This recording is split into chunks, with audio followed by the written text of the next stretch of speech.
दोस्तों, क्या आपको पता है इस संसार की सबसे शक्तिशाली वस्तु क्या है और क्या वो आपके पास भी है?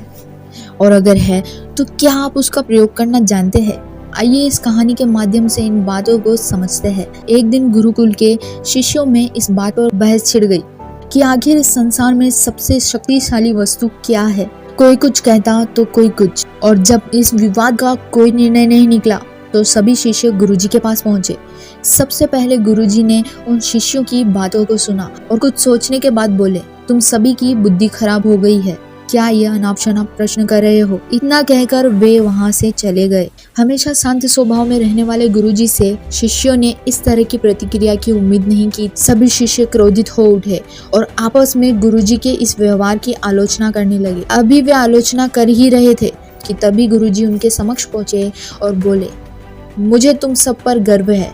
तुम लोग अपना एक भी क्षण व्यर्थ नहीं करते और अवकाश के समय भी ज्ञान चर्चा किया करते हो। गुरुजी से प्रशंसा के बोल सुनकर शिष्य गदगद हो गए। उनका स्वाभिमान जागृत हो गया और सभी के चेहरे खिल उठे। गुरुजी ने फिर अपने उन शिष्यों को समझाते हुए कहा, मेरे प्यारे शिष्य, आज जरूर आप लोगों को मेरा व्यवहार चित्र लगा होगा।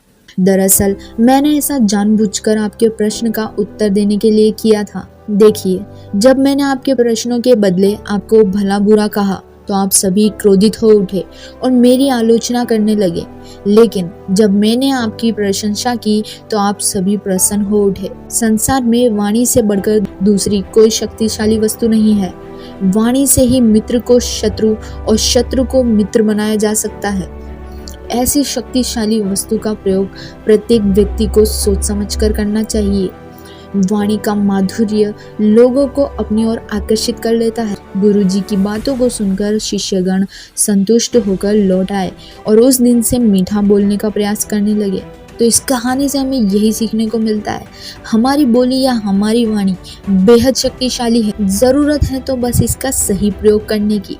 यदि हम अपनी बोली अच्छी रखते हैं और अपनी बात बिना औरों को ठेस पहुंचाए कहते हैं तो यह हमारे व्यक्तित्व को संवारता है और हमें लोगों के बीच में लोकप्रिय बनाता है। वहीं अगर हम कोई अच्छी बात भी डिसरेस्पेक्ट या गुस्से के साथ कहते हैं तो ना ही हम ठीक से अपना मैसेज कन्वे कर पाते हैं और ना ही दूसरों के हृदय में अपने लिए कोई जगह बना पाते हैं। इसीलिए सही शब्दों का, सही लफ्ज़ का चुनाव करना चाहिए। आई होप आप लोगों को वीडियो अच्छा लगा होगा, तो हमारी फैमिली से जुड़ने के लिए चैनल को सब्सक्राइब कर दीजिएगा, वीडियो को लाइक भी कर दीजिएगा। Thank you so much for watching.